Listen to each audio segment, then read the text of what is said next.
Welcome to the Flower Prophecies, a podcast exploring all things flower essences and remedies and flower therapy, and how this vibrational plant medicine has the potential to heal and shift our individual and collective health and consciousness.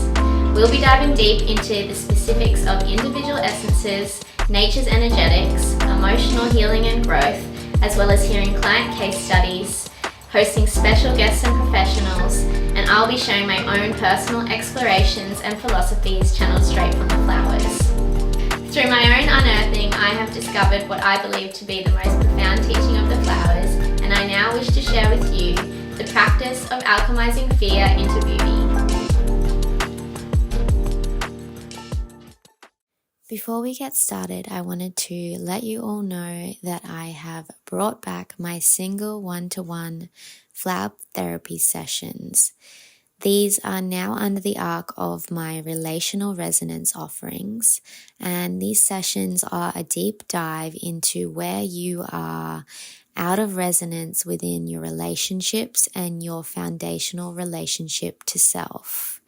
So these can be accompanied with a custom flower remedy, or available soon will be my relational resonance remedy packages. These sessions are available to book now via the link below or on my website, hekahealing.com.au. All right, welcome back to the Flower Prophecies. Thank you everyone for being here. Today we have a beautiful guest on. Sophia Palmer is the creator behind True North Witch. Sophia is a psychic medium, an astrologer, and a flower essence practitioner. She describes herself as seeing the world through oracular vision, and with 20 years of tarot and astrology under her belt, she integrates the medicine of the flowers with her clients' astrology transits for enhanced transformation.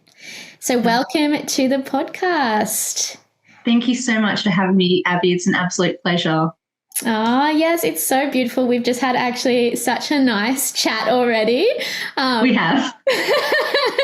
So I love it because, you know, it's interesting. I don't know how I started following you, but I think I saw someone, you know, share your page and rave about how amazing you were. And I started following along, and I think the combination of flower essences and astrology just piques my interest so much, because personally I know through working with flower essences how interconnected they are with the astrology and what is happening in the cosmos at any given time. Like, I'm constantly astounded when I, you know, am working with a particular remedy or essence, and the correlations between the actions and the sort of unearthings that it brings me and what's going on within the cosmos at that time is always like so on point. And I never plan it at all. Like, apart from one time I did plan to use them that way, but like I never plan it. And yeah, it's always just so tied together and so intricately connected. And it enhances it so much. And I just love that. So just seeing that you work together with the both of them, yeah, really piqued my interest. So, yeah, so I followed along, and then I don't really know much about you, but I just felt the call to have you on here because I think you have so much wisdom to share in whatever format that is. I don't know, but we're here, and I think it's going to be great. So Thank you very much. So to get started, why don't you tell us a little bit about your journey and your path and how you landed in what you do and what it is that you do. So I was always a very highly sensitive child, and I'm sure like cancer to cancer, you understand this. Yes. I was very, very psychic at a young age, like incredibly porous. And I had so many experiences with other beings from such an early age that for me it was just natural to commune with them. And I didn't know any better until adults started laughing at me when I would tell them about it. But before, I before that, I didn't give a toss. I just, I remember once when I was 6 and I had this, I had like a chalkboard on an easel, and I remember drawing stars, and I remember this feeling so distinctly. It was like I was channeling almost like sacred geometry through the stars I was drawing. It was like it was just, it was profound. And I actually have a picture of myself dressed as a fairy on like my 7th birthday, and then that chalkboard drawing is in the background, but it was huge. But when I was 7, my life with the plants just completely transformed, because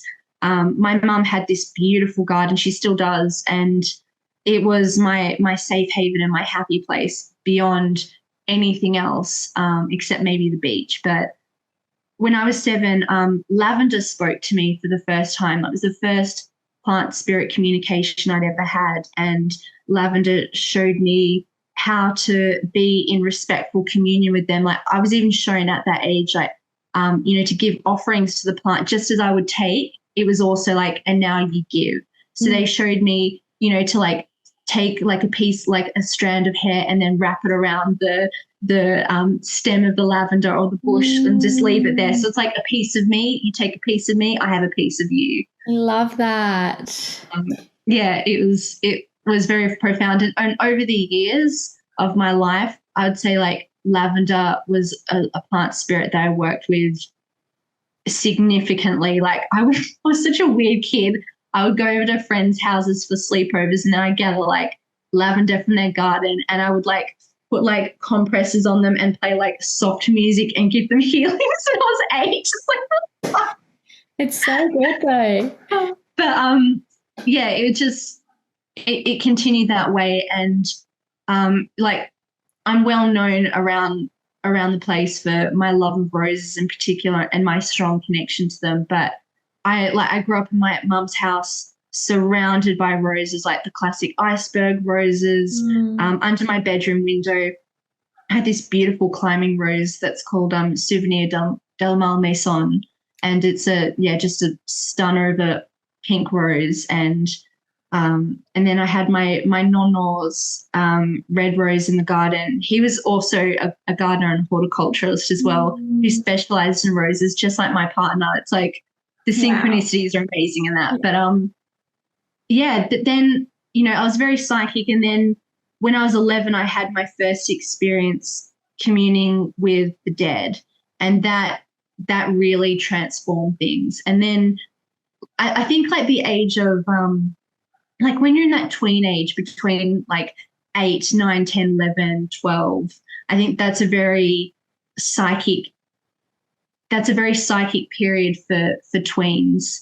It's really where you start coming into your own, where your hormones are changing and your gifts start to bloom and develop. And for me, I was just completely obsessed with mythology. I read like Greek, Roman, and Egyptian mythology obsessively from the ages of 11 and 12, which then informed my astrology studies later on. So it was kind of perfect. But and I will also mention as well, at the same time when I was 7, that's when I first discovered like star signs, like astrology. That was my introduction to it, and I was just completely obsessed. I was like, okay, I understand that I'm a Cancer sun now, but I have to know everybody else's. And so by the time I was 12, I knew everything there was to know about sun signs, and I could tell people little things. And I was just a big nerd. But when I was 15, that was where things really shifted for me, because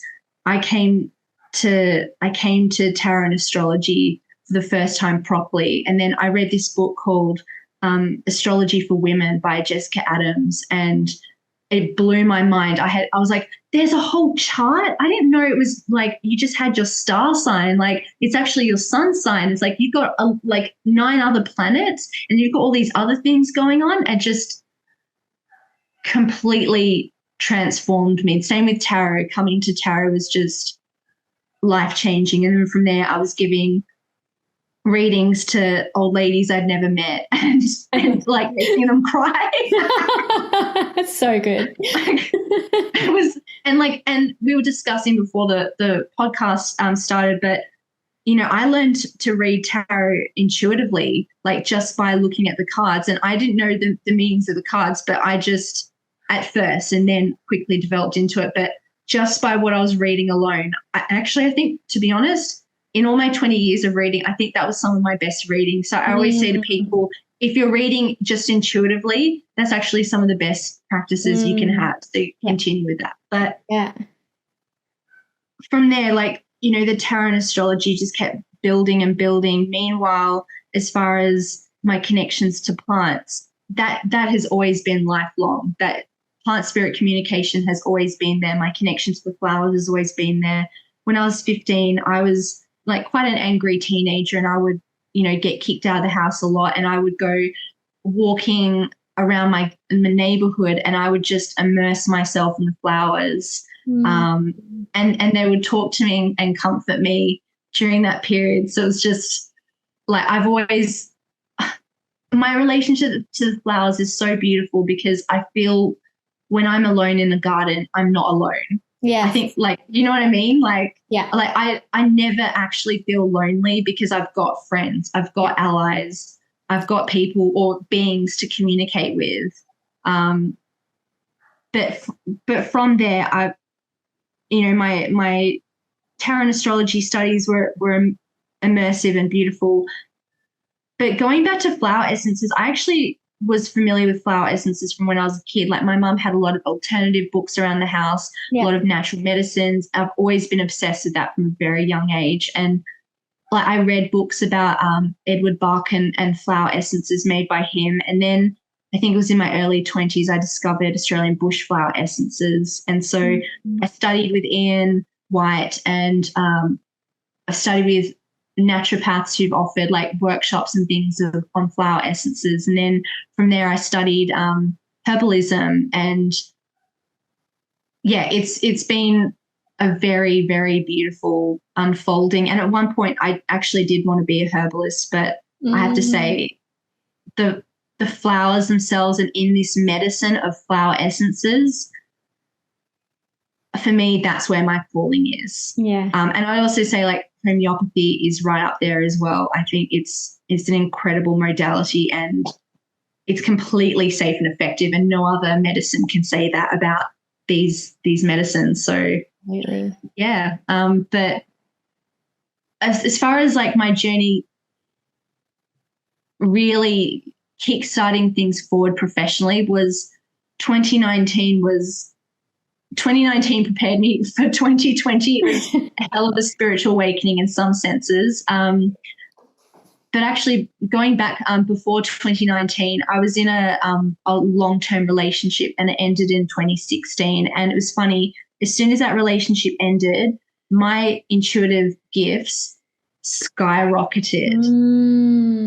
Because I had been dimming my light by being with someone who was extremely against it and was, just said mean things about it. So I hid that part of myself. And then when it ended, it was like, well, fuck it, I'm just going to be who I want to be and be who I'm supposed to be. And I just bloomed, and it all just unfurled from there. But 2019 was basically when I guess, like, I'd been studying flower essences for years, but that was when I really had the courage to start giving them to people more so than just making them for myself. Like, actually, it's not true. 2018 was when I started, but 2019 was when I got serious about it, and I really started making my own flower essences. And that's what I primarily use these days. Like, I do use Australian bush flower essences. I've got a lot of them here, but I primarily make my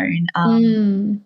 I love, like, for me, I just love that direct connection of working with the plants and sitting with them before I make that essence. And it's like, I know what went into it. And even now, like, I can drop an astrology chart for the event of me. It's called electional astrology, like when you have the election of when you make the essence. And then also you can correspond the essence to at the exact time it was made. You can see the correspondence in the chart of how this medicine will affect people in certain areas of, like, where its specialty is going to be. So, for example, let's say the moon is in the 8th house and in Virgo. So it might be, that's a very healing moon. And also in the 8th house, it's really going to bring up those secrets. It's really going to bring things up to the surface, bring up those nastier emotions that we're not so familiar with, or not that we even want to see. It's like, well, you're going to see it today, Linda.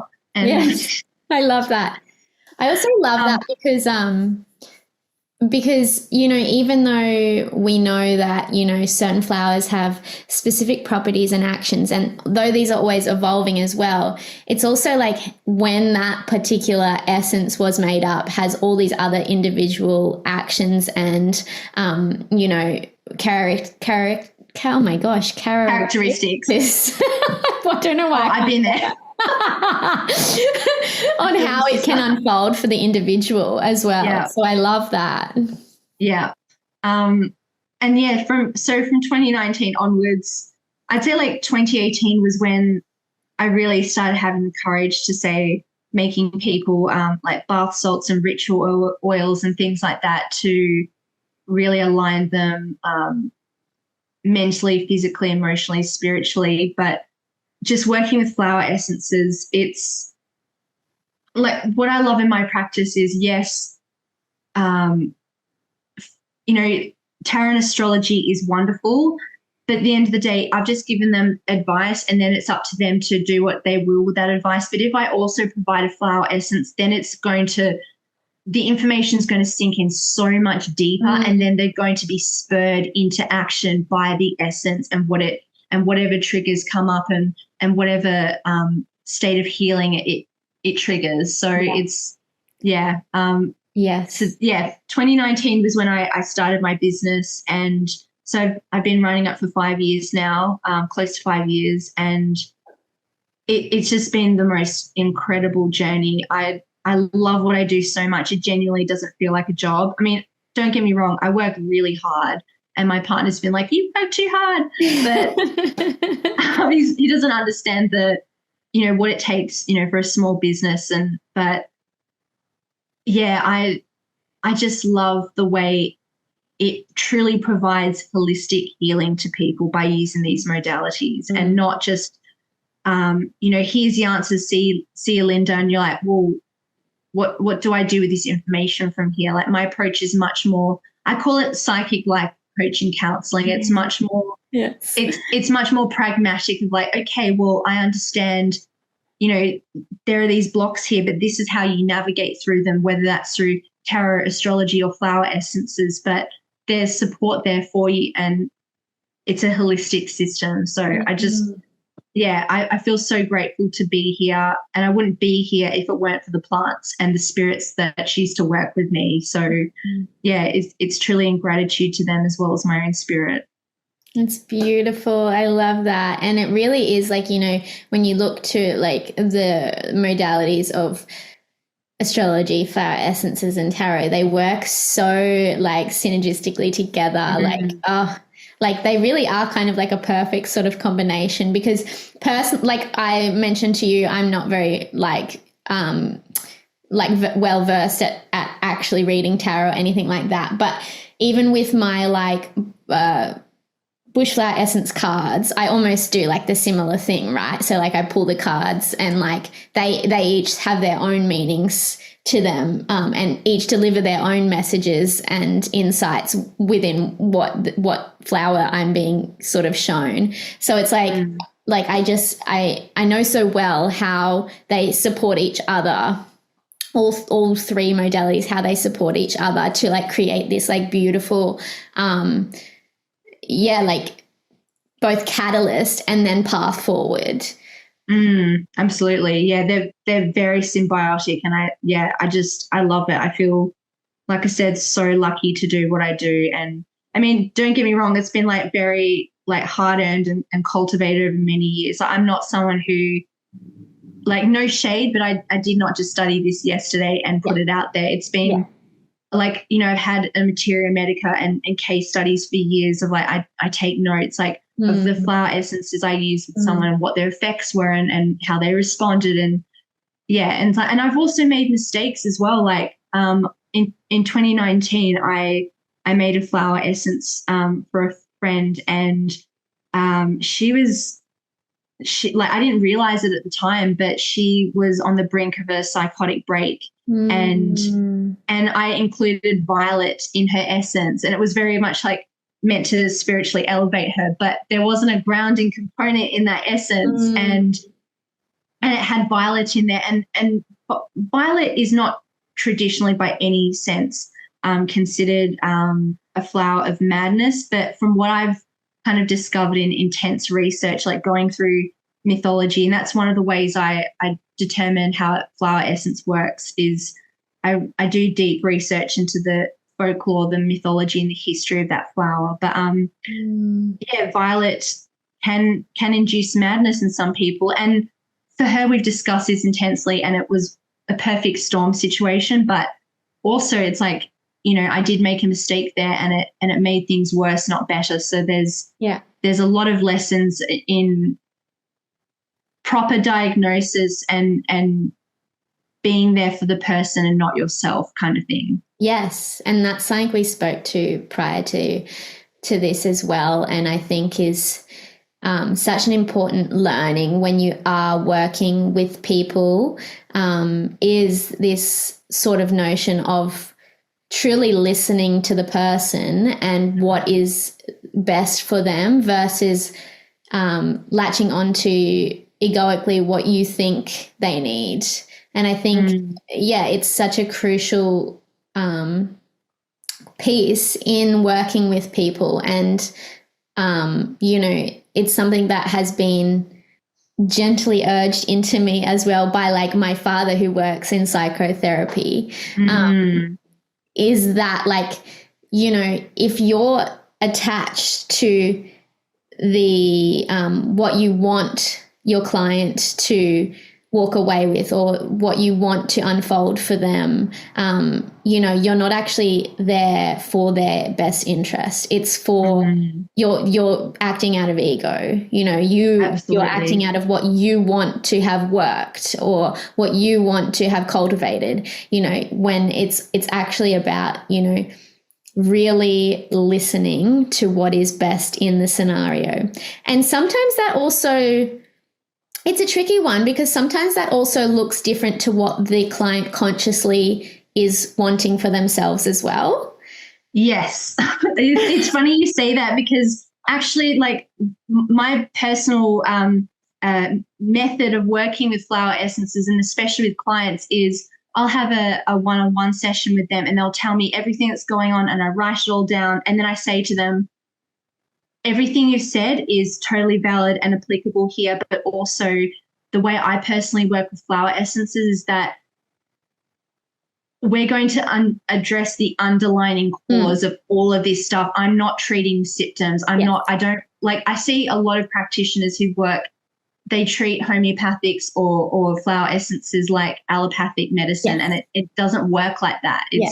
It's a vibrational match. And what I can actually say to flower essences as well is, like, I see the formula of the way flower essences work is it's a bit like you have a lock and a key. The key is the flower essence, the lock is the person and whatever they're going through. But a lock and a key on the outside, it looks like a very simple process, but actually if you look at the mechanisms on a lock, they've got all these little I don't know, like, I don't know the words, but there's like pins and pins and things. Yeah. And there's like, it's like you have to go up, down, left, right, and all of this stuff. And also you might have to turn the key a few times. But then if you look at the key, even though you might have two keys that technically fit in the lock, they each have different grooves etched into them.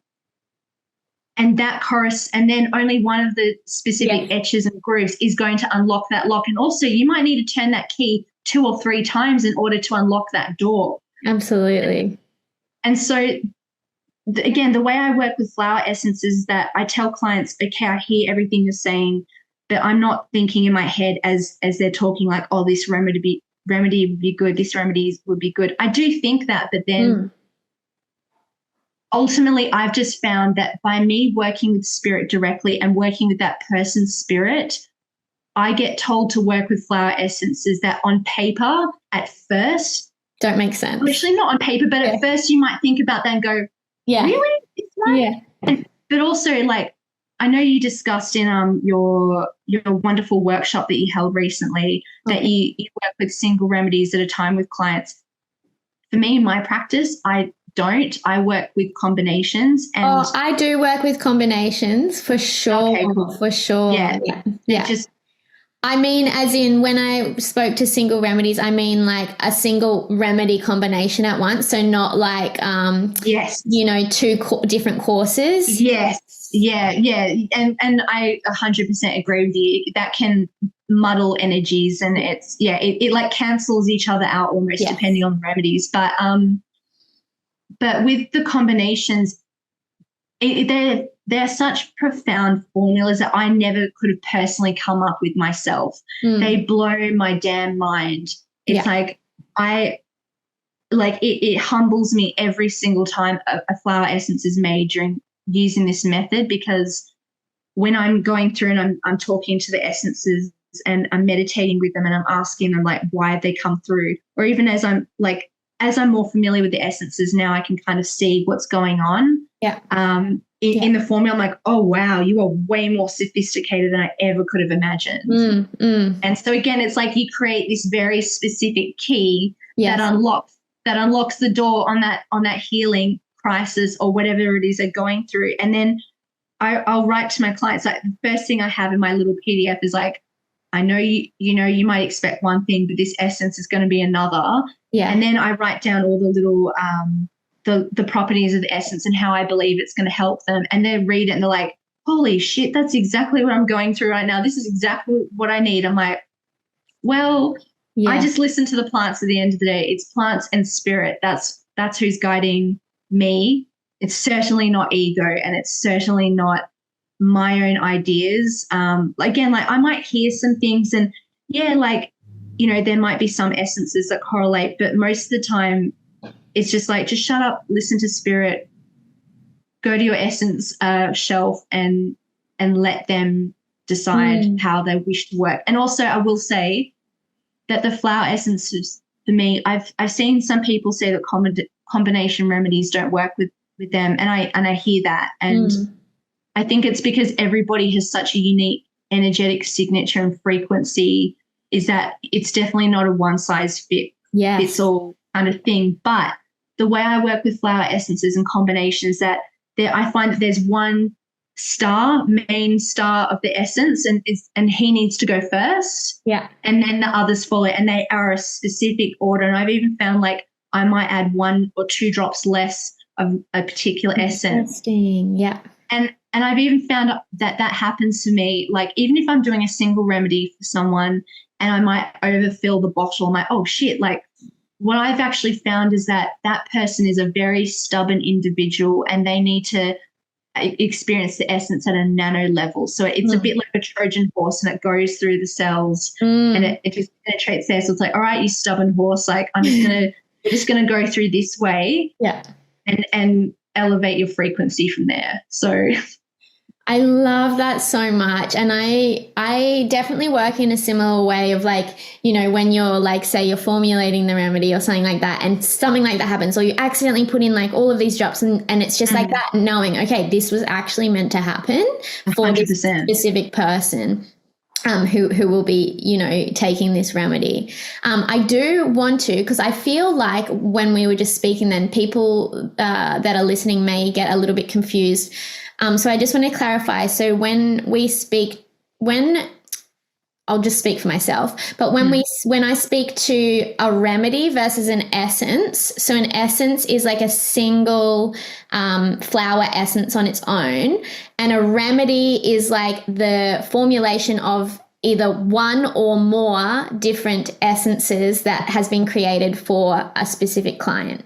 I just wanted to clarify that in case people were I've never really clarified that before, and in case people were getting sort of confused with essences and remedies. But definitely, like, I think there's always like a hero flower within a formulation, for sure. And they all do work so like synchronistically together. And, even like I have a group program, and we together journey with one remedy every month. And you know, you really couldn't make the stuff up when you like deep dive into like them work the specific essences working together in that remedy, like how they just all, like you say, make that specific lock and key, like and like intricate little details fit in with each other, and then like the bigger picture of what they like then unfold. Like you really like, it's just amazing, and you couldn't make it up, especially then when they unfold within what's going on astrologically as well, and like how it all interconnects. It's just like wild. It is. And also, like, you know, I was speaking to my mentor, Sarah Baeda, about this, and I was like, oh, well, like, I know it's like the taught method of, oh, you need to use a single remedy at a time. But I just feel myself drawn a lot of the time to these combinations. And she said that a flower more often than not is not growing on its own. It's always growing with flowers around it. And so it's like, and that even that clump of area is emitting a certain frequency from the combination of those flowers. So like, you know, and we are nature at the end of the day. We're not separate from it. So it makes perfect sense that, you know, the remedies, when they're done in that correct order, that, my God, they're just so powerful, and they can really help you shift through long-term blocks you've had for decades, or things you didn't even realize you were suffering with. And you're like, wow, okay. Absolutely. I'm excited to move through that. Yeah. And I touched on before how like sometimes it's not necessarily what a client consciously wants to work on, what comes through from the flowers. And that, for me, when I began my practice, that was like a big sort of like sticky point for me, because I was like, it's like building that confidence and courage to be like, this is what you need. Totally. Absolutely. And I know that it's not anything that it sounds like what you want, but like, this is what you need. Please believe me. Yes, exactly. You precisely articulate like, and what like my two main, I guess, hesitations of working with flower essences over the years, or my apprehensions have been like, people don't experience the shifts. People don't often experience the shifts as viscerally as if they did, say, taking a pill, if they're quite muggle and they're not paying attention, and they're not, say, they don't have a journal practice or a meditation practice where they're not checking in with themselves and they're not aware of their body or aware of their thoughts.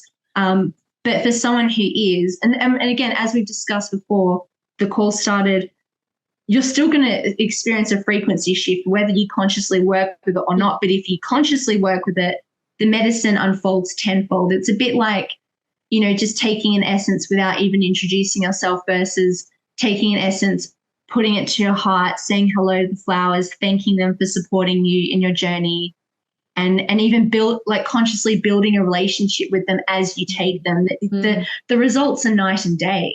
Absolutely. Yeah. And I think that's, you know, and I've spoken to it a lot on the podcast already, but like the importance of like even using affirmations with them, and like your intentions for the remedy, and like really being consciously aware of what that is.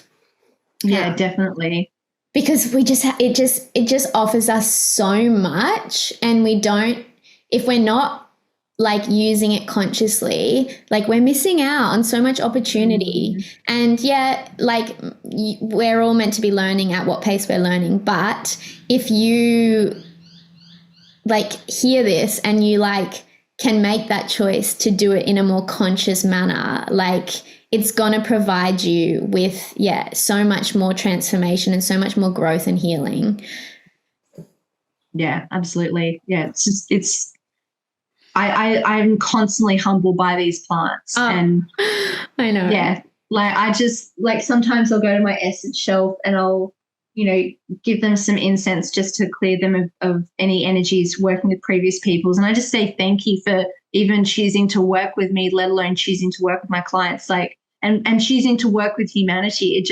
It humbles me, and it even makes me a bit teary. Just, the generosity of these plants in sharing their highest vibration frequency with us, you know, for the evolution of humanity. And I know this is something you speak a lot about, and I certainly very much align with your values of flower essences helping to shift the consciousness of humanity and to bring us into harmony and equilibrium. I think if more people had flower essences than other remedies, dare I say, I think they'd be a lot happier and healthy, more connected themselves and each other.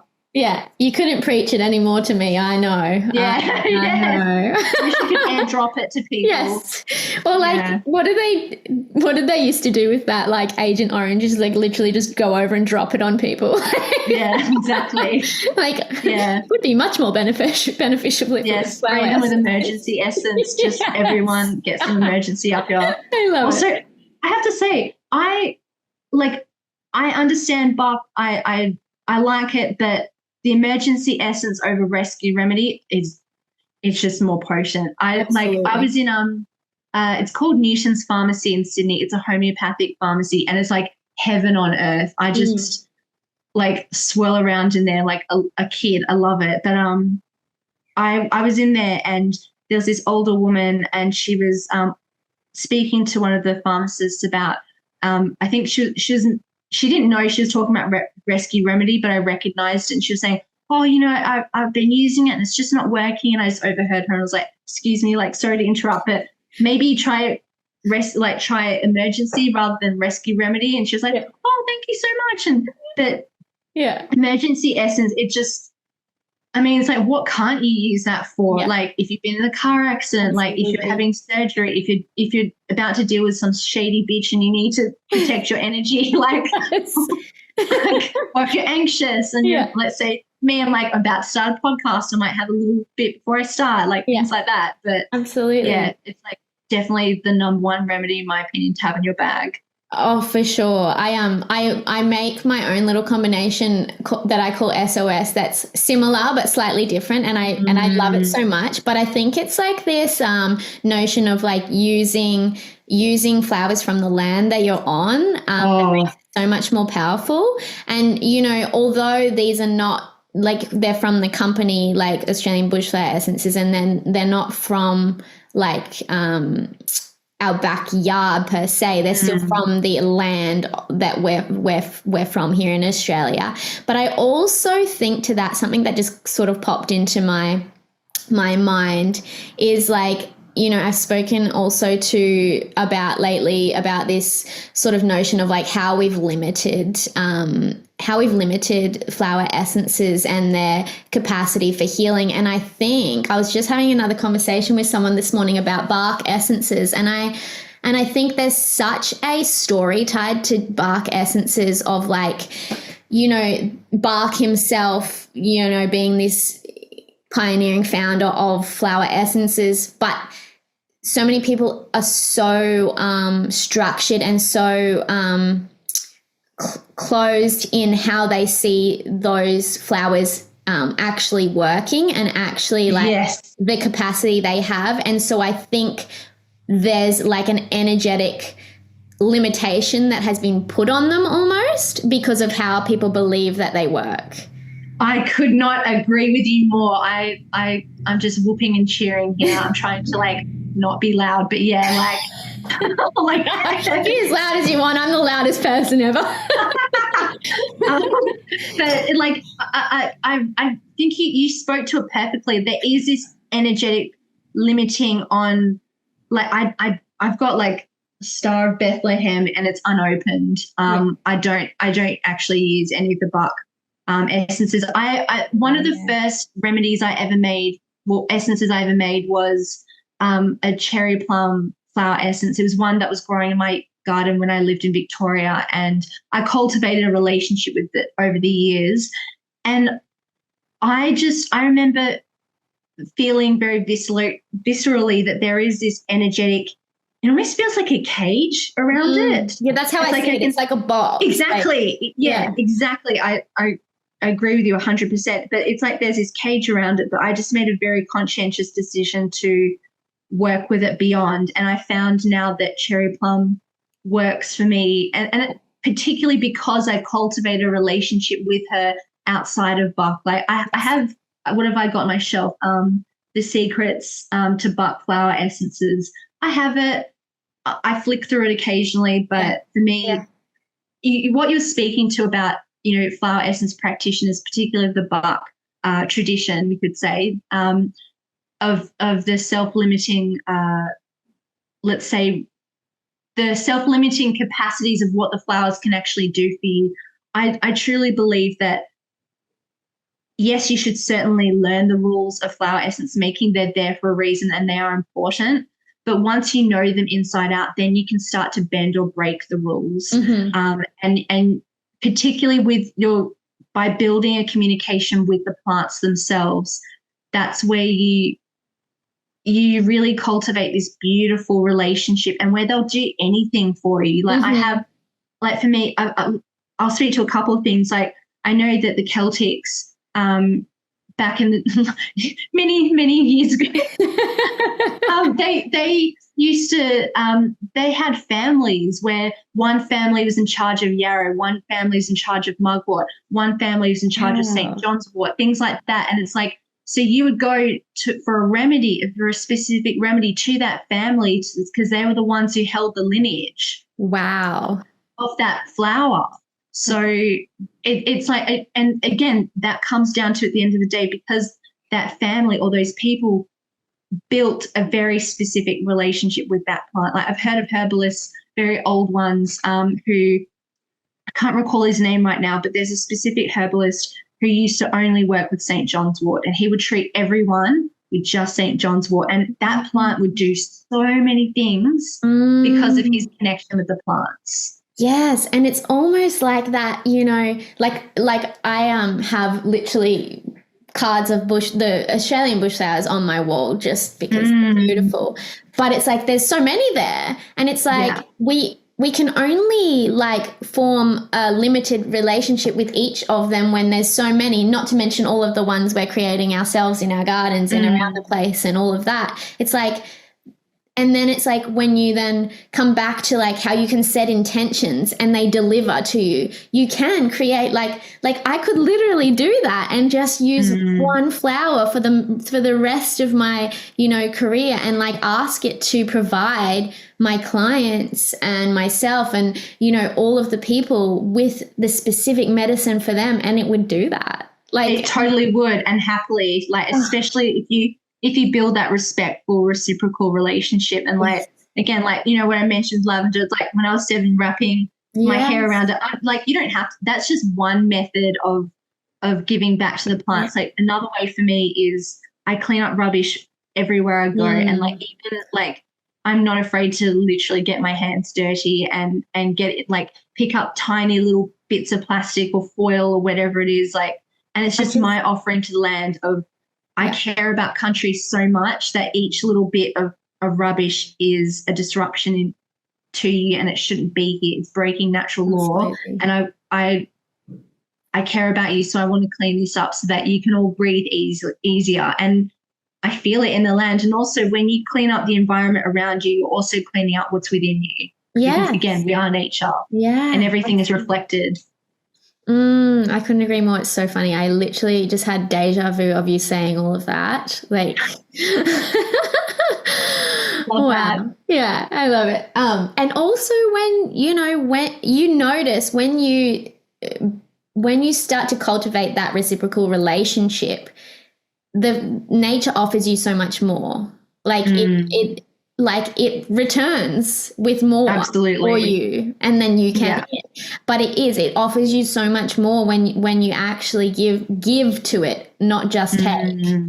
Absolutely, and I see it's a bit like speaking the native language. Like when you go to a place, it's like you can speak English or you can try and learn a couple of words of their native language, and then as soon as you do, they go, here, like let me show you the local places, like here, and you immediately, it's like you get VIP access of like some capacity, and that's not to say that we're working with the plants to get the VIP access. It's more so just to be in relationship with them because it's so magical and beautiful and unquantifiable. But I love that.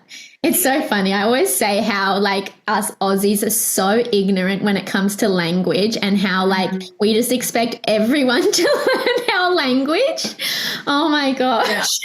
How embarrassing for us. We need to yeah, like people go to Bali. I'm like, oh God, like Australian tourists, the worst. Worst. Which are fine. Sorry, world. Sorry, Yeah, sorry, world. Sorry, we're shit. Love you. At least we're fun. Exactly. Well, I'll bring the fun. So I'd love to know, how do you specifically incorporate the essences into your astrology and tarot work, and how do you offer the essences then to your clients within that environment? So I will primarily work with the medium of tarot and astrology, but then what comes through as far as the flower essence component, it's like I can see what's going on. We've identified the blocks and how to move through it, and then particularly at the block stage, it's just like flower essences just start the essences start whispering to me about like, hey, like I would help here, and it's like okay, like. And actually the way I even got started professionally in this is I just casually mentioned to a client, I'm like, oh man, I wish I could give you this essence. And they're like, well, give it to me. I'm like, okay, I will. Yeah. Oh, I can. So it started out like that. But as I said before, I've just seen such a visceral shift in, yes, you can offer, talk therapy, or which is essentially what I'm kind of doing. It's a perspective shift, and that's very mental, and also, well, I say that mentally. It's like it's very much a holistic, energetic process as well. Yeah, and yes, with my own activations and energy medicine within the session as well, that can be important. But for me, if I can just see someone who's really stuck in something, I think that particularly it boils down to like, are they really stuck? Are they just not going to move through it with the information I've given them alone? It's like this has really been plaguing them for a long time, and even me pointing out the facts is not enough to shift that person out of it, or they're going through a very, let's say we look at the transits of their chart, it's like, whoa, you are going through a hectic period right now. Yeah. Like it's like, okay, like your mum just died. You've lost your job, you're going through all this stuff. It's like, now let's bring in the essences to bring support and make that transition so much more graceful, and also for you to find your feet and find equilibrium and connect to your spirit again. Yeah. So I'd say, like, in a nutshell, that's how I do things. It's very intuitive. It's not with every client. It's particularly like some clients will add a flower essence as an add-on to their tarot or astrology session, or some people come to me specifically. But it's just, or sometimes like occasionally I might say to a tarot or astrology client, I'm like, I really think this essence could benefit you. But I have to admit, I feel very, like, I really don't like selling to people or being a marketer in a way of like, you need this thing. Yeah. Except sometimes they really do. And I know that it's like, man, if you just had this one thing, it would shift. Like, I'd say like the process is so holistic, because I just don't believe one modality alone can fix every single thing on the planet. It's like, and people can get very cultish and dogmatic about their very various modalities. I'm sure you've seen it. Yeah. For me, again, it's a holistic process, and that means even without flower essences in tarot and astrology sessions, I'm constantly telling clients about holistic ways that they can integrate the medicine of what we've spoken about and move through their blocks. It's just that flower essences are one of them, and they create such a visceral, permanent shift in their frequency, and just helps to elevate them and give them so much more grace for whatever it is that they're going through. Yes, I love that so much. And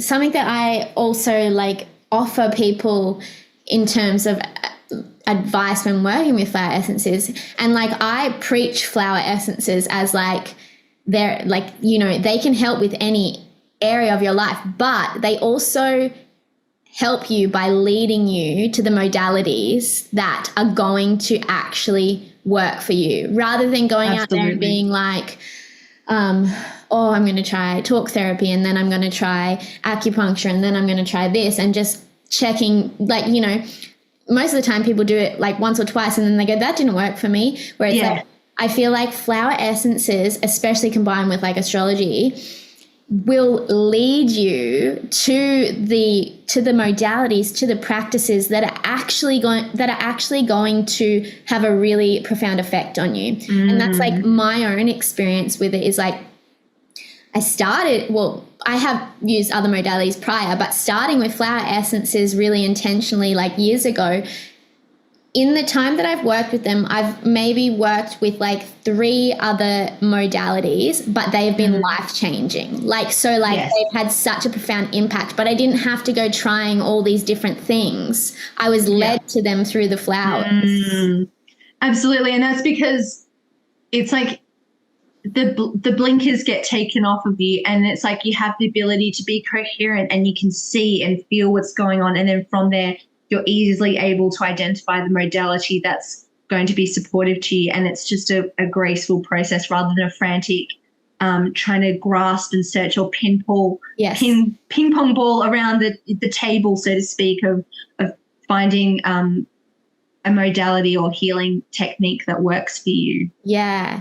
And, you know, even reflecting on it, I think in the beginning of like really deeply healing and using the flower essences, even when I would like try to just like ping pong around to like a different modality, like to use, I would be presented with like a block there that I couldn't actually use it. So it's like the flowers work in that way as well. So like when you're still don't have that clear, like clarity and awareness yet, and the consciousness, they're still like putting in the energetic blocks so that you don't go for those things.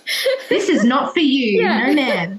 Like, not today, Satan. Like, some things some practices are just, not to get too controversial, but some practices and certainly the way people are practicing some things are outright dangerous. So also flower essences can protect you from those people and modalities. Like, with your constitution and with your state of mind, this is not the right thing for you. Yes. Yeah, absolutely. Oh, could there be a better medicine? No. So, I mean, you've touched on it a little bit, but can you share any more insight into how you personally use flower essences in your practice? Does it differ from the way that you work with clients, or is there anything else you want to share around how you utilize them? I'd say like the only way that for me it differs from clients is that I'll often see the flowers around that I need to work with before I take the remedy. Yeah. So, for example, recently, which one was it? It was marigold that was like, it was blooming in like both of my gardens. I just worked with marigold and it was like. Yeah, I know. Oh, and it's like, and also even you putting that up there was also one of those signs of like, Sophia, like nudge, nudge, like, hello, like I'm here when you want to work with me. Yes. So at my house, some beautiful marigolds popped up, and at my partner's house, they self-seeded and regrew, and they're just like giant bushes at the moment. Mine were huge. Yeah, it was, and also they bloomed. I find like it's interesting. You mentioned like the way I work with flower essences. For me, it kind of goes beyond.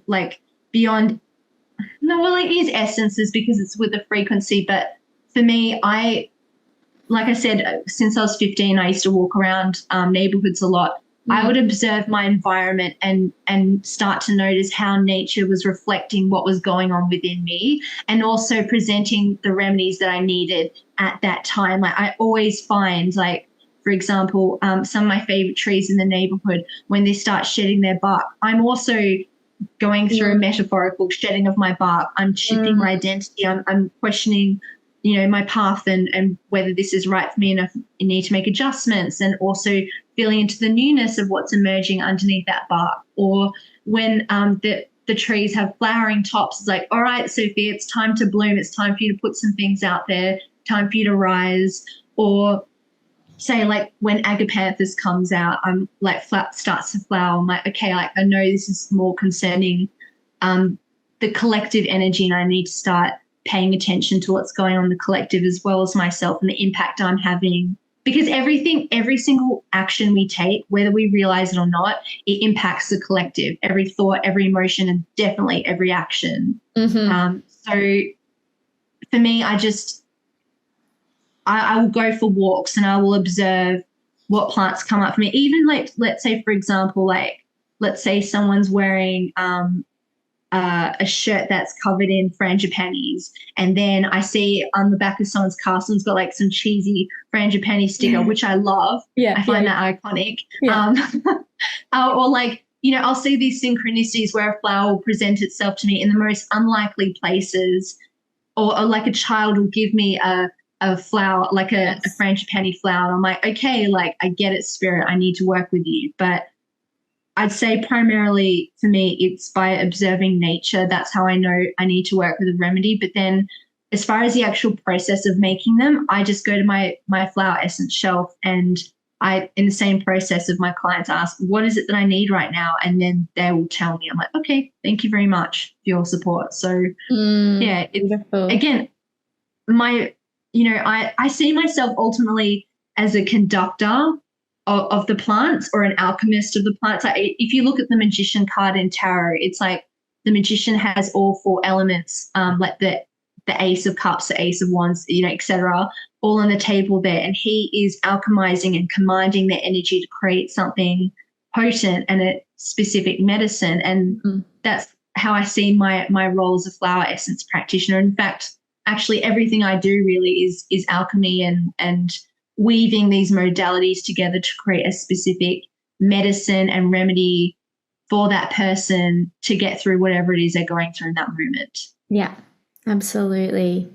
And I feel you, like I work in a very similar way with, you know, with what is needed for myself as well, you know, noticing what's being presented to you by nature. And this is the whole, like, the more you give, the more you receive as well. Like, the more you look after nature, the more like guidance she will give you. And it's so funny you mentioned seeing a frangipani sticker on the back of a car, because I've done that before as well, where I was like being like guided to like Grevillea, and then I think it's Grevillea, and then my husband's a mechanic and he has a shed at home that he works from, and I walked down there one day and like there was like some tradies ute with like this Grevillea sticker on the back. And I'm like, there you go. How weird. Okay, sure. Yeah. Like it's like you got to start noticing like how much you're being offered. And it's like, it's just like so obvious when you do start to like take notice of it. But even just like being in the garden and like noticing, say, like the marigolds, and noticing how they're growing. And like, I know that's a big part of like how a lot of people like formulate their remedies is like, actually create the flower essences is like, you know, noticing how it grows and like all of the intricacies and the doctrine of signatures. But also like when we're working, say you're working with already, you know, Australian bushflower essences, you don't get that same relationship with the plant as you do when you're out actually connecting to the plant in nature. Totally.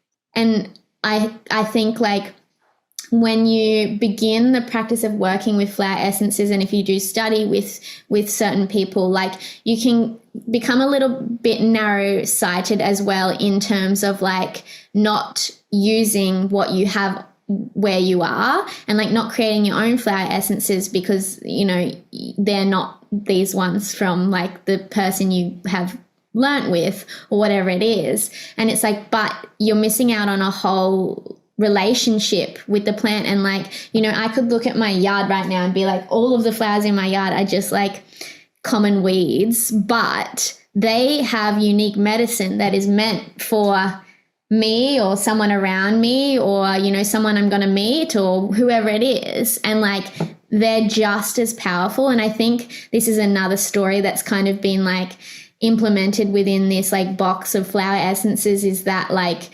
you know, the common or like the weeds that have been imported and things like that aren't necessarily going to be like that helpful or whatever it is. And I think they're even more so when they're like presenting to you in your backyard, like, take me, like, I'm here for you. And we can get, I think when you're first learning, you can get so caught up in that sort of story. Yeah. I've been thinking about this actually. I truly believe, like, yes, respect your elders and the lineage in which you learn from. And like I said before, learn inside and out how to work with flower essences and then break the rules. Yes. Because what I want to speak to is that everybody has unique spiritual birthrights. So what I can speak to myself is like, I'm obviously very psychic.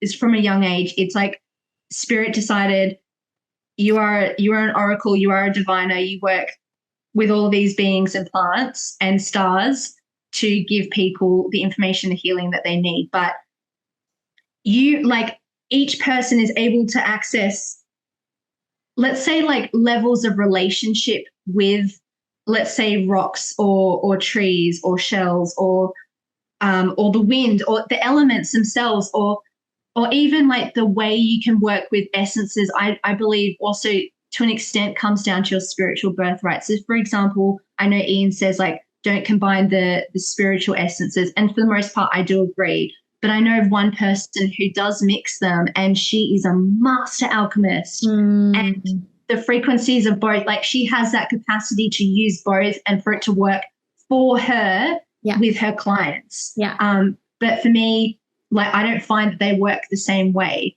Or like another example is, like I said, the way I work with my flower essences, like, I have that star flower essence, and then we work in a specific order, and then sometimes I might use one drop or two less of others because there's a very specific frequency, and that's because I can hear it. But there are so many diagnostic tools, like we've spoken about, using astrology and the method that's used with flower essences is sun sign astrology. So what is your sun sign, and sometimes also your rising sign. But there's that method of diagnosing, or you could use the oracle cards to diagnose. Or again, another method of working with flower essences is, I know people say like the way you pick up the flowers when you're creating the essence itself, like, don't touch them, is generally the method. And I agree with that, because we don't want to imprint our own energies into it too much. But also at the same time, because we are the flower essence creator and we are in communion with these plants, our energy is still going into it. It's just important that we have a resonant frequency and that's coherent, that we're not altered or possessed or other things. But I think I've lost my train of thought there, but I think you were just speaking to how, like, there is these boxes put around like how individuals should do it, but it comes down to the creator, because they're here with their specific soul essence and gifts to deliver them in the specific way that they're meant to. And just like how you were talking about how Ian talks about not combining the spirit essences, and you feel that as well, though your friend is a master of it. Myself, I've never been even drawn to use them. Like, so it's like exactly down to the specific person and what they're here to deliver. And also, like, on that note, for example, like the essences that reach certain people, it's like your method of making the flower essences might be perfectly appropriate for the people in which who you work with.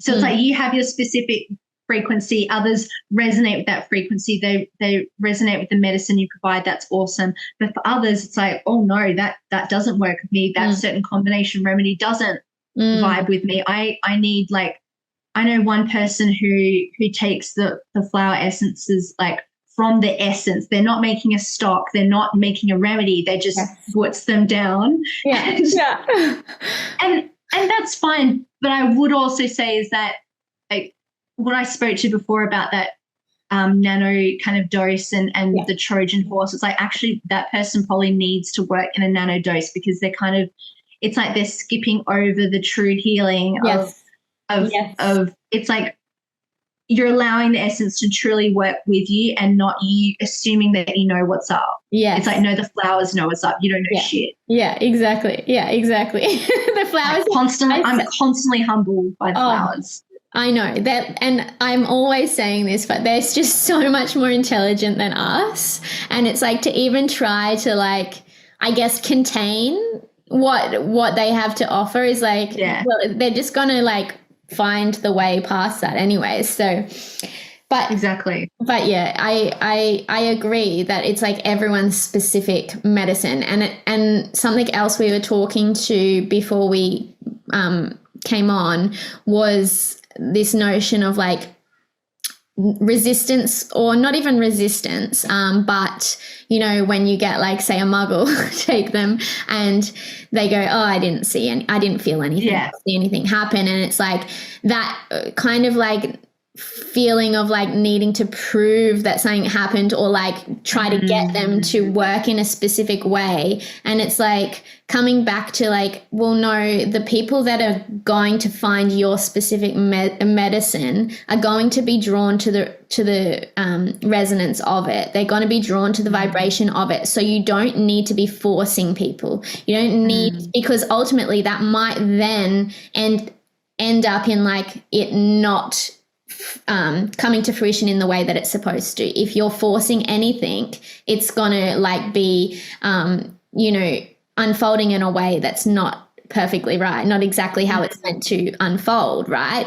When there's force involved. So it's like just learning to like, you know, don't have an about me section on your website, and just like whoever's meant to find that and be like, fuck yeah, I love how this girl doesn't have an about me. I am all for her. Or like just how I literally knew nothing about you and I was like, hey, you want to come on the podcast? Yeah. I don't know what we're going to talk about, but come on.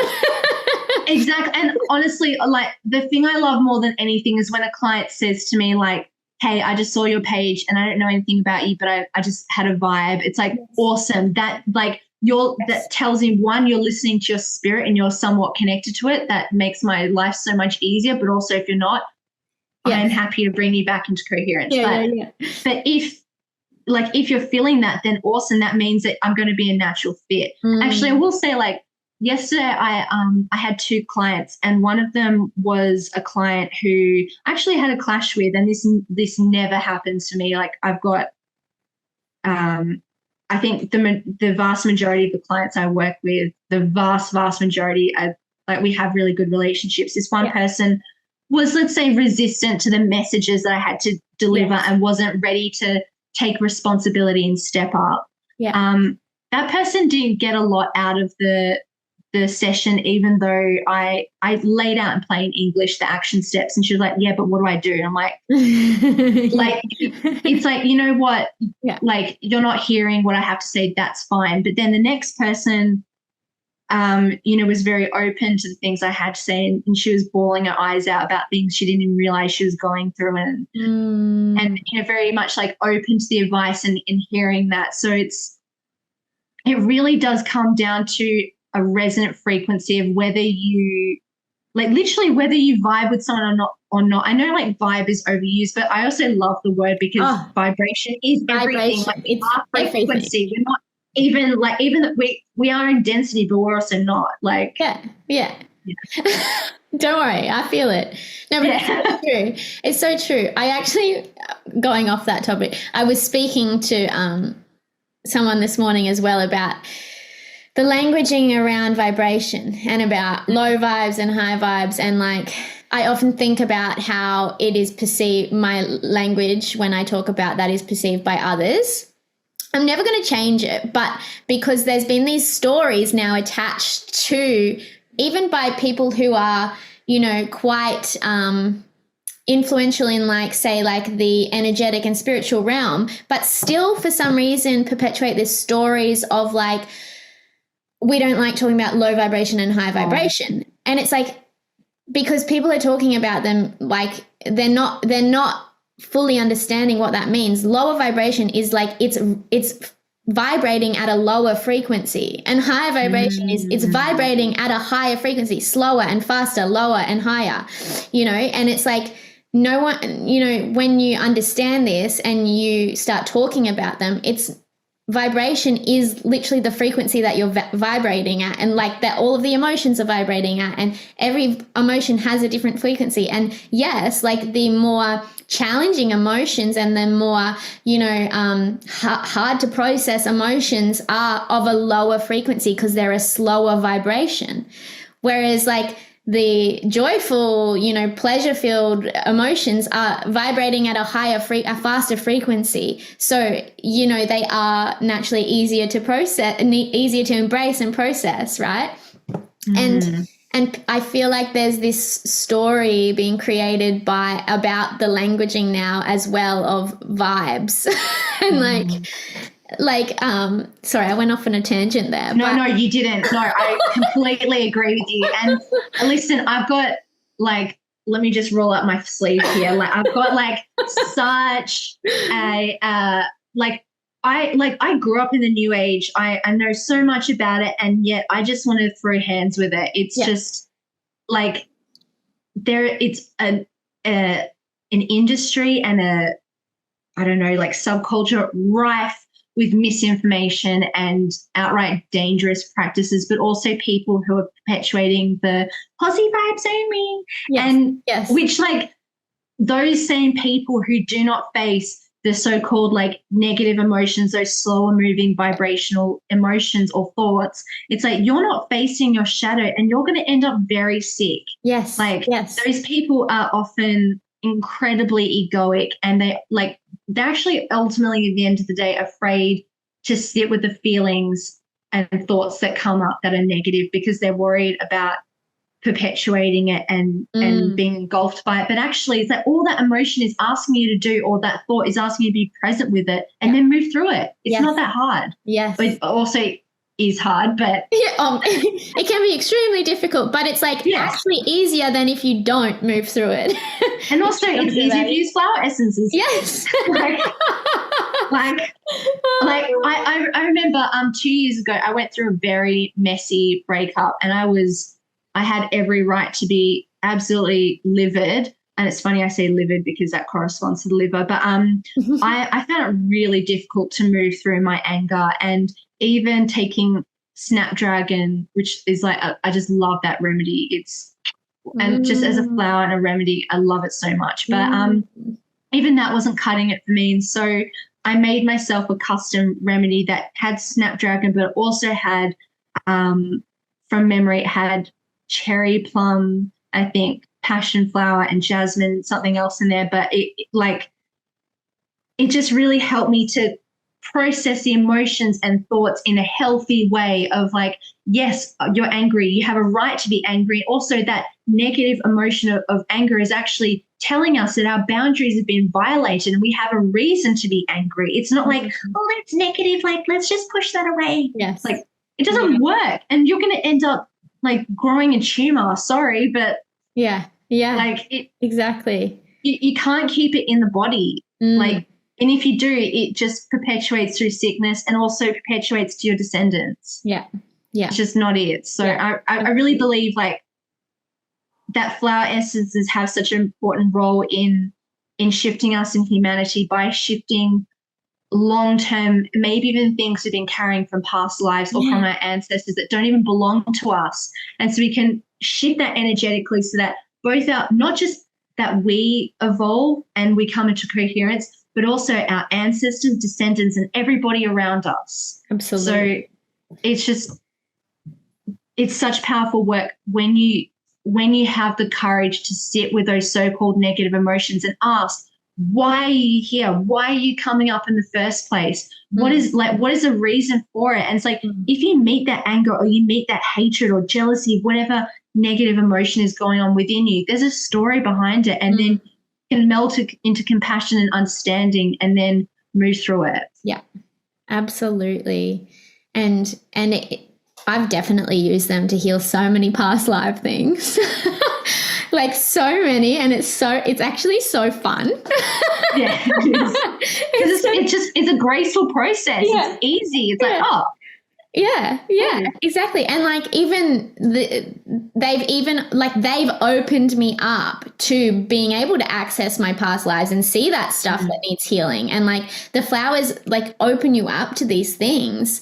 But I also, like you said, it's such important work to be done and such important like I guess medicine to embrace, because it is, there's a lot going on in the world right now, and there's a lot of noise about like what we should be doing and what we, have to be doing and what like is the right thing to do and all of this stuff. But it's like when I return to myself, I know that doing this work, even just individually, but also sharing it and allowing and facilitating others in doing this work too, is healing the collective, because the collective, as you say, reflects our interpersonal relationships, our individual relationships with self, our relationships in general. And so when we take responsibility in healing those, we're actually giving back more to the collective healing and to healing in these like,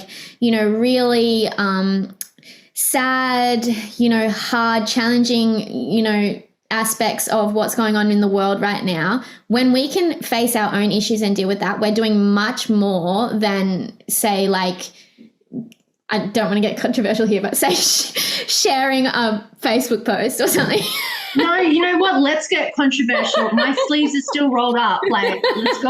But I agree with you, and I'm saying this as someone, I've had like 12 years of hardcore activism, like hardcore. I chained myself to trees. I've attended countless rallies and protests and signed things and screamed at people. And you know what? I do believe that right to moral action is imperative and it does make a positive impact. But truthfully, I have come to realize that sharing posts on social media, like I do question whether that actually has a positive impact on people. And I actually personally believe and have seen for myself the impact of when I work on my own anger issues, when I work on, like, for example, there is a war going on. There are wars going on right now. Where are we warring within ourselves? Where are we warring with each other? Absolutely. It's like those are things we can work on. Yeah. And that if we all did that, there wouldn't be a war right now. Like, absolutely. And yeah, like, bit controversial to say, but also I think these things do need to be said, that is it really effective to be screaming at someone on social media and making them feel guilty about not, like, of course, like, watching a genocide happen is absolutely horrific. I don't stand for it. I've done many things, like I've donated, I've signed petitions and things, but even then we've seen like petitions have fallen on dead ears with our Australian politicians. We've seen as far as aid goes, it's been blocked. Yeah. So you can only do so much, but you can certainly at the end of the day come back to yourself and say, I want to work on my relationship with myself and why I'm warring with myself in some aspect, where I'm warring with others. Yeah. That is something that you can do to positively shift things. Yeah. And yes, 100%. And in my personal opinion, for my individual self, I definitely know that me healing my relationship with self is the biggest impact that I can have on something going on across the other side of the world, for sure. Like, I know that. And so on that note, I'd love to ask you, I see flower essences as being the medicine for the future and being, the catalyst for this individual self-healing that then has that collective effect, right? And so I would love to hear from you what you believe the flowers hold in as their potential for the future, but also in relation to like astrology, if there's anything within the astrology realm that points to the flowers being a way forward in the future? Like, I'd love to hear your thoughts on that. Yeah, cool. It's such a good question. I was, how do I want to answer this? It's like, we're seeing such a renaissance in astrology right now. Let's just give an example. And for the reason for that is Pluto has just moved into Aquarius. And it's creating like huge collective shifts in our consciousness. It's dredging up all kinds of stuff. Aquarius is associated with astrology and is also associated with frequencies and new technology and frequency medicine. And for me, flower essences and homeopathy are frequency medicine. And for me, I can't speak to necessarily the flowers, but I will say frequency medicine is the medicine of the future. And that is very, very evident. And we're seeing like also not just a renaissance of astrology, but we're also seeing a renaissance of homeopathy and flower essences. Yeah. And, you know, even what you've been speaking to about there being a revolution in flower essences for the collective and for humanity. But again, we can correspond that with Pluto and Aquarius because of that frequency medicine. And it's so obvious. And even as we work through, you know, it's funny because Aquarius is associated with the collective. As we've spoken about in this episode, when we do the work within ourselves, we affect the collective. And because Pluto is in Aquarius, Pluto corresponds to the deep transformations happening in us, but also collectively, as well as what's going on unconsciously within our psyche and what needs to be addressed. So we're really starting to uncover what's within us and also what's in the unconscious collective psyche. And so frequency medicine is just going to be a powerful modality to work with over the next 20 years and beyond, to work through the things that get dredged up. Like we're in for a wild ride over the next 20 years. Reality is not going to, the way things are in the world right now, it's not going to look the same in 5-10 years. We're already seeing that, like, for example, like digital IDs, cash being trying to come out of circulation, things like that, just as a tiny drop of an example. But yeah, flower essences and homeopathy are the medicine of the future. And that's very, you know, that can be controversial to some people because they're practicing allopathic medicine or even naturopathy. But I've just seen it for myself, and I do have a crystal ball. So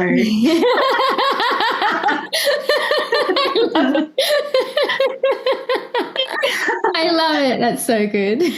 Yeah.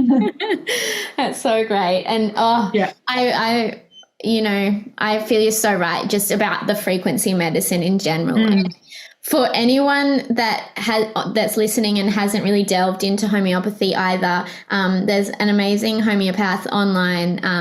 Her Instagram is that homeopath. And yes. Yeah, she's amazing. And so if you want to learn more about homeopathy and what that is, you can go check her out because she shares so much goodness. I just love it. She's incredible. I have her kit, her 30 remedy kit. It is, I mean, it's been amazing. Like my dog has suffered with skin allergy issues for years, and I've taken her to so many people. I've done all the diets, all the changes, and I've even like had to get her to have injections like from the vet because it's been that bad. But recently I gave her, it was just like a 6C potency of sulfur, and it has completely transformed her skin. Like it went from being meant to hear this because I've got the kit in the cupboard, and you know how I said I'm looking after my brother's dog today? Yeah. His skin is terrible. Like he's allergic to the grass at their house, and so sulfur. Oh my God, I'm going to do it. Yeah, it's like, but like it's like the effects of it are so powerful. Her skin went from being red raw to what it would be a few days after if she'd had this injection. Like it's literally from day to night. And it's like, holy shit. Like, wow. And just from homeopathy. And another thing I'll say about homeopathy is like, you know, I used to be a trust the science bitch. Like I understand, like I get it. Like, I totally understand, but last year my partner and I got sick, and I don't usually get sick with colds and flus, but I happened to get one. And he was like, you should take cold and flus. I've never taken cold and flus. Like, that's not, I've always been a natural remedy kind of girl. But I was like, you know what? I'm going to prove a point to you. Like, let's go. Like, let's try your modalities. I'm open. And of course it didn't work. It just pushed it into my lungs and gave me this horrendous cough. And then I also took cough remedy, the cough syrup stuff, rubbish. Crap. Yeah. And then I was curious about homeopathy, and I was like, you know what? I reckon there's a remedy here for me. And so I did a lot of research, and I came across Drosera rotundifolia, and I was like, okay. I didn't have any in my kit, but I thought, you know what? I'm going to write this down on a piece of paper, and I'm going to put a glass of water over it, and I'm going to program the water and ask it to become a remedy of Drosera rotundifolia. I left it for half an hour, took a couple of sips, and wow, my cough disappeared. You love that. Oh my God. Like not even with a homeopathic dose, like just by the frequency of Drosera rotundifolia itself in the water. I love that. Oh my gosh, that's so amazing. And another person to follow for anyone listening that wants to learn more about how water can hold information like this, which is how flower essences and how, homeopathy like is held and stored within water. Veda Austin online and Instagram shows you more about this. And it's just so amazing that we can do that. Like, just mind blowing, but also like, of course, like it makes so much sense. You know what I mean? I was actually I need to figure it out, but I was trying to think of this word this morning that I heard like a few years ago someone say on a podcast, and it's this specific word that describes when you just know a truth within you. There's this word for it. I'm going to find it and share it with everyone when I do, because I just remember being like, this word, I know this word so well, like, because this is a feeling that I know so well, like when you just know a truth within you. Cognizance. No, it wasn't that though. It was like it was like this other word. The deep inner knowing. Yeah. Interesting. And it's like, this is the thing, with this type of medicine, it's like, there is some science that shows how it all works, and like there isn't like as much science as the top scientists want to prove it and all of that. But do we need the science, or can we just trust? Can we just simply trust and allow nature to do its job? Because you're not going around to the trees and being like, show me exactly like under the soil how you're growing yourself. Otherwise, I don't believe you're there. You know what I mean? Fucking oath. Yes. Why do we need to be proven that this stuff works to even try it? And also, like, homeopathy and flower essences are literally a perfectly safe and effective remedy. Yes. Any person of any age, from newborn babies to very frail elderly people, can take it. Pregnant women, no other form of medicine can claim it. Exactly. No one. Yeah. And it is safe. It's like, okay, you might have like a healing, healing crisis might come up where your symptoms reemerge. Like you, let's say you're taking something for a rash and it gets worse. Like, good, it's coming up to be resolved, but. Yes. Or let's say you take a detox remedy and you start detoxing. That's the worst of it. Yeah. And all that's happening is, at the end of the day, these medicines are there to trigger a healing response, to get your body to do its job. Like, these allopathic medicines, they override the natural body's responses to do the healing job itself. Yeah.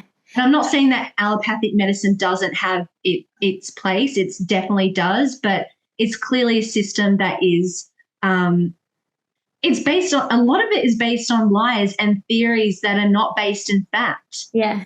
And even to claim otherwise, for example, germ theory versus terrain theory, it's like a lot of people laugh at you or shout at you or throw you out of the room, but like, it's just that one theory won over another. That doesn't mean that one is correct over the other. And like, what I hear in that is like, when you come back to like Pluto, was it Pluto, and talking about like the collective unconscious. And the collective unconscious is just filled with these stories, these narratives that we've been fed. And, you know, so it's like you look at a vibrational medicine that's completely safe versus a pharmaceutical that has a this long of side effects. And because you've been told a certain story for so long and it's sitting there within your unconscious, you go, oh, this looks more safe to me. It's madness.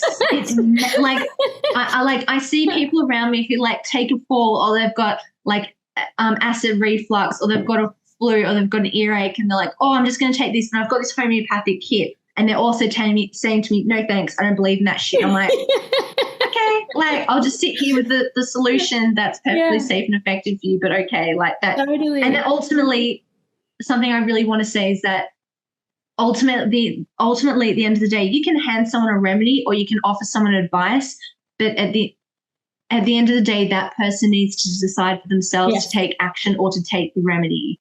It's absolutely, we can't, once we give that to that person, it's out of our hands, and we have to trust that that person totally knows how to heal themselves from that point on. Yeah, totally. But I do think, like, you know, maybe this is what that collective unconscious astrological transit is speaking of, is like ridding these stories that are like, that all of us have taken on board. So, you know, without question, it's like all of these stories are going to come up for revision, and like all of these stories like are going to start like proving that, like, well, maybe there's a different way. And I think that's going to be this movement for sure. Absolutely. Yeah, it's like with Pluto and Aquarius, it's like the stories are coming up to be reviewed. And again, it's like, do we agree with the collective, or actually are we feeling an inner rebellion because we know that something's not right? Yes. And we know that, like, you know, the government's telling us one way of doing things, but when we look at the nature of reality, we can see that it's actually something else. Yes. Yeah, beautiful. We're nearly at the Taurus new moon. Like how like, are we an hour away or like half an hour? I think we're about an hour away. Wow.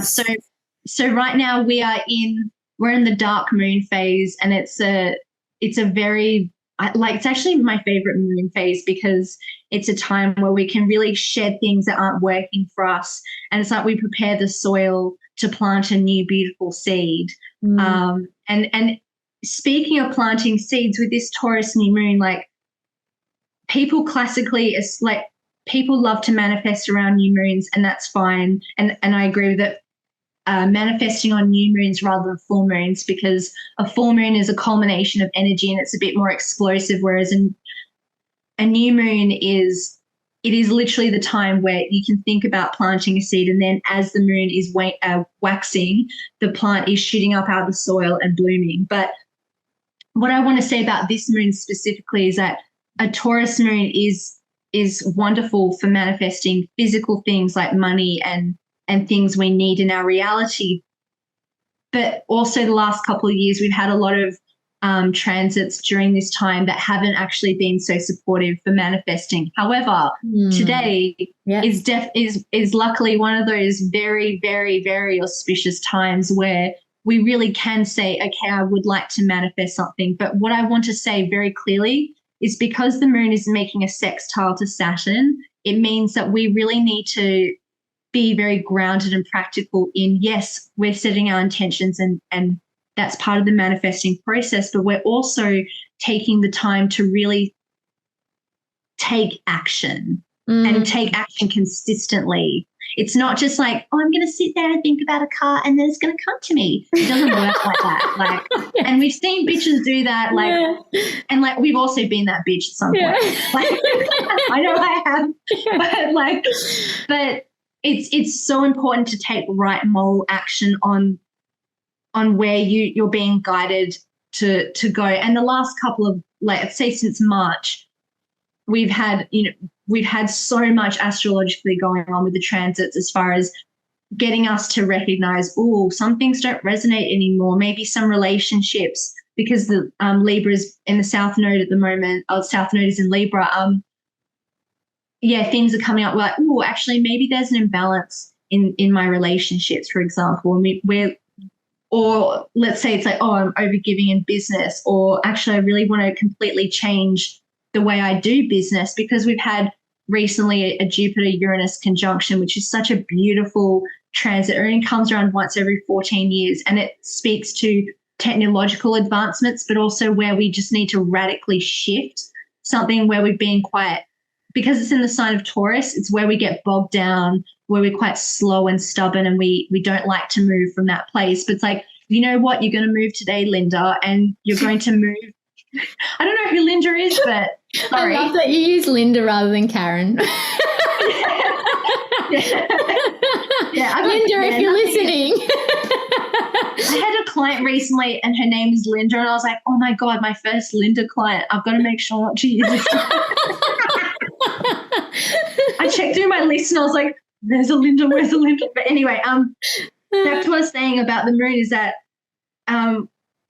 not only have we recently had this Jupiter-Uranus conjunction, which is really calling us to make a break and try something different and new in areas where we have been quite stuck. So, for example, your Taurus for you falls in your 10th house, and so for you, it's like all of this has been happening in your 10th house, these transits recently. And it's like, okay, well, you're thinking about maybe potentially making changes to your career, or maybe things you've done for a long time that might have worked for you, but now you're thinking, I need to expand in this area. I might need to retire this. And you know what I mean? Yeah, for sure. But also the sun is conjunct with Uranus at the moment. And what that means is that we're really being called in our identity, and the way we move forward is to trust ourselves and to trust the change, and to trust that the change within us, it's happening for the benefit of ourselves and humanity. And that Uranus shift of, it can be discombobulating because he comes through and kind of wrecks the order and stability we've had. But he only comes through and does that when we need that change, when it's necessary. So it's like a necessary Band-Aid ripping off moment, or you could call it like the lightning striking the tower moment. But from this place, we're really being called to, okay, well, where are you planting your seeds? Because it's going to be setting us up for the long term. Like the things that we release today, like, for example, I'm releasing my tarot course today, or re-releasing it. You're setting yourself up for your seeds to germinate, but then also to self-seed and then regrow again. But again, you must do those action steps. You have to put in the work. Saturn demands that of us. But if we do that, then we get rewarded. So this is not a set your intentions in your journal, close your journal and go to sleep, and that's all you do. It's not even like sitting in circle with your friends. It's sitting in circle with your friends, but maybe within that circle you're talking about your action plans, and then you hold each other accountable, and then you check in with each other, and then you're also supporting each other as you reach those goals. Yeah.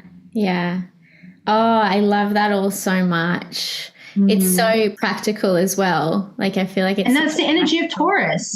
Taurus is practical. And also, as we discussed before the call started, Taurus rules over flowers because she's ruled by Venus, and Venus rules over all flowers. Yeah. So it's just the most. I'm very happy that this conversation came together today when the sun and moon are conjunct in Taurus. We got to have a beautiful conversation about the flowers and very pragmatic, grounded things that need to be discussed. I think less airy fairy, more real. Beautiful. And thank you. Not that airy fairy is not welcome, but no, it has its time and place. But, but we're here to make change, people. Absolutely.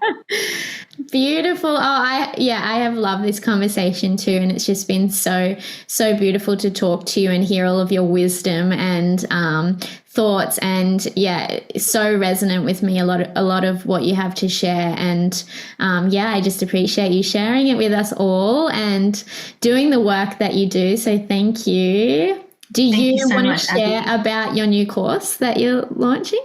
Sure. I'm really excited about it. It's called Choose Your Own Adventure, and I released it 2 years ago and had just the most beautiful students, and that was a roaring success. But last year was quite a lot, and I needed to have a rest. Yeah, I think for a lot of us that was the same thing. But with this re-release, I'm really excited about Choose Your Own Adventure because the way I teach tarot is because I've got 20 years of experience with it, I can teach from so many aspects of tarot, and it's not just one method. And then again, see you later, like you go out and do your own thing. You're like, well, what do I do with this? Like, what I'm bringing to the course is essentially teaching people the occult science in a very easy, accessible way. And when we do these things, especially when we we engage in the language of images, it changes our brain and the way we say connect dots and the way we come to conclusions or the way we problem solve.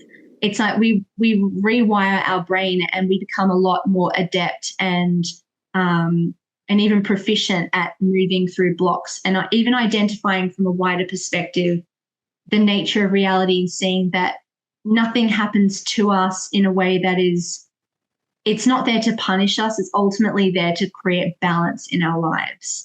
And I just love tarot for this and the way you can deeply cultivate your intuition and learn to trust in yourself so deeply and in your spirit that it's unshakable. And in my opinion, when you are deeply connected to your intuition, you are unfuckwithable, you are incorruptible. And especially in a time where I believe spiritually, like we are under attack. It's like there are so many forces against us that are trying to corrupt us and make us weak and lazy and complacent. But when we listen to our intuition, we trust it, even if it is illogical, we can just shift for the better. And then again, we also hold a coherent frequency and we can also encourage others to trust in their intuition as well.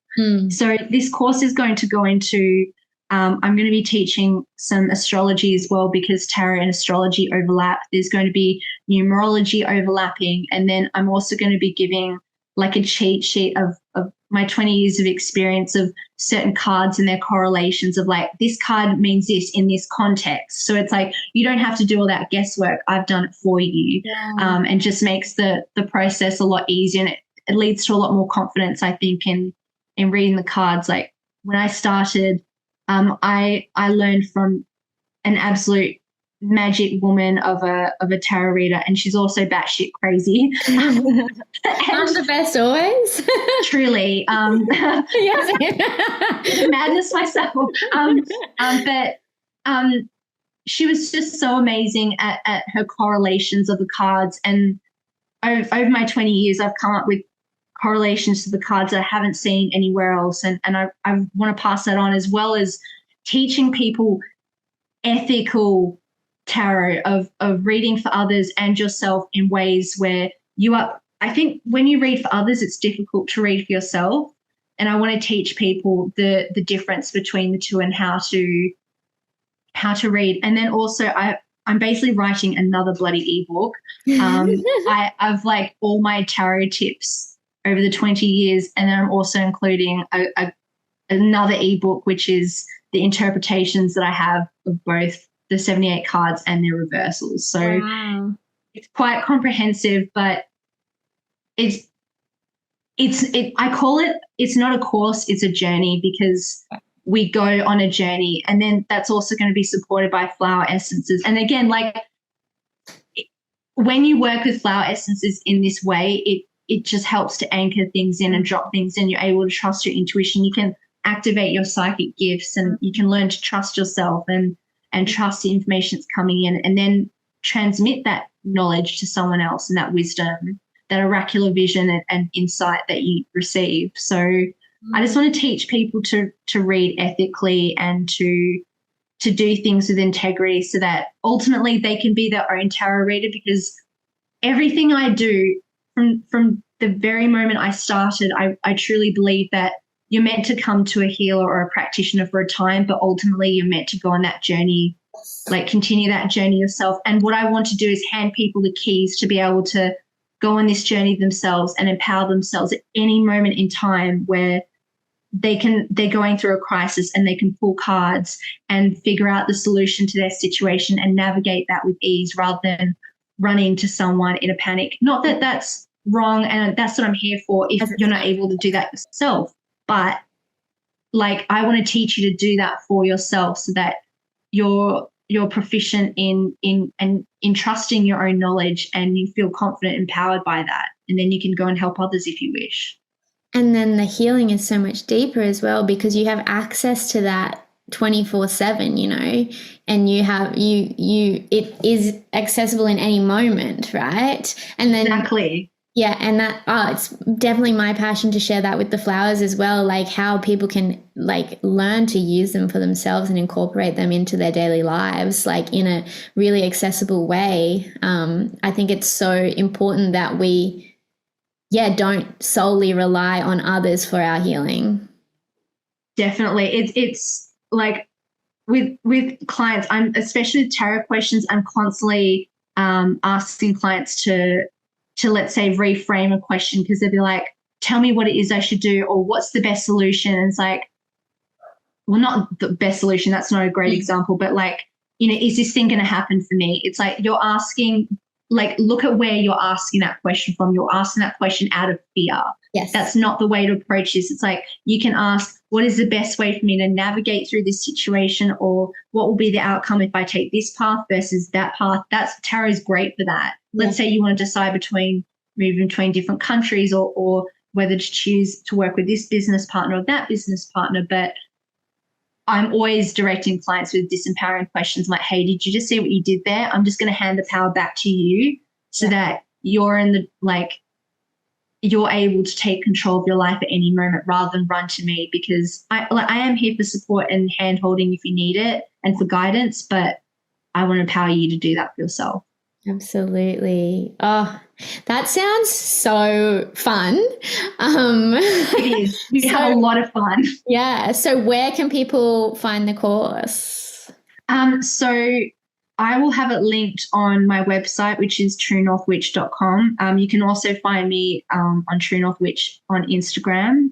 And you can also email me as well, but I will have a sign-up link and a subscribe link and all that jazz. Do bear with me because I'm having some tech issues at the moment, but it should be out by the time this podcast episode gets released. And I'll put it in the show notes as well for everyone. Thank you so much. Yeah, that would be awesome. Oh my gosh, this has just been so amazing. Before we finish up, is there anything else that you feel called to share in any capacity? More than anything, I just want to encourage people to reconnect with their spirit. And by spirit, I mean, spirit is another word for higher self, but your higher self is connected to the spirit of all things. You could call it God, source, whatever. But when you connect with spirit, you become indomitable and, like I said, unfuckwithable. And it is the ultimate guide. And ultimately it's coming from you and your own wisdom. And what I really want to encourage people to do more than anything in the world is to come back to themselves and their heart and their spirit, and when you do, you align with your purpose. And ultimately we're all here for a specific purpose, both for our own personal evolution and for the evolution of humanity. And I think flower essences, tarot and astrology are beautiful modalities that assist with that. But ultimately, I believe in just putting a hand over your heart and making that intention to reconnect to your spirit. It's possible, and then all of us as humanity benefit. I love that so much. I think something that has come through for me while working with the flowers, and that I share with clients as well, is, when we look, a big problem or big issue and ailment in society at the moment is people's nervous systems, right? And something that came through the flowers to me was when we are dysregulated in our nervous system. A dysregulated nervous system is the unconscious spirit trying to get our attention, right? So it's like when we connect to spirit, to our higher selves, and the consciousness, the interconnectedness of everything surrounding us, to source, to everything, we have the medicine for our nervous system, which regulates everything else in our environment, right? So it's like if your nervous system is calling you, your spirit is calling you. So make that connection, right? Yeah. I think you articulated that beautifully. Yeah. Yeah. Oh, this has been so amazing. I can't wait to share this. It's a long one, guys, but it was worth it, wasn't it? Worth it. It was worth it. I had so much fun. Thank you so much for having me on. It's been an absolute pleasure. Thank you. And everyone, you can go to the show notes to find Sophia and any of my own offerings as well. And I hope you enjoyed. Please do let us know what you think of the episodes. Leave a comment, rate or subscribe or share on socials. Tag us both. Means the world when you can do so. And thank you all for tuning in, and we'll see you next week.